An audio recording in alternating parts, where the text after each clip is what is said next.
ng iPhone 17. 5, 4, 3, 2,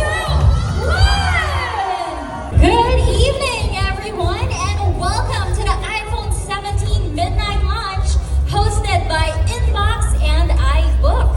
Tonight, we are making history here at the SMX Convention Clark because this is the first ever midnight launch here in Clark. And of course, I'm so happy to be celebrating this milestone with you guys. Hello, my name is Anne Christine and I am your host for tonight. Everything we prepared here tonight is all for you.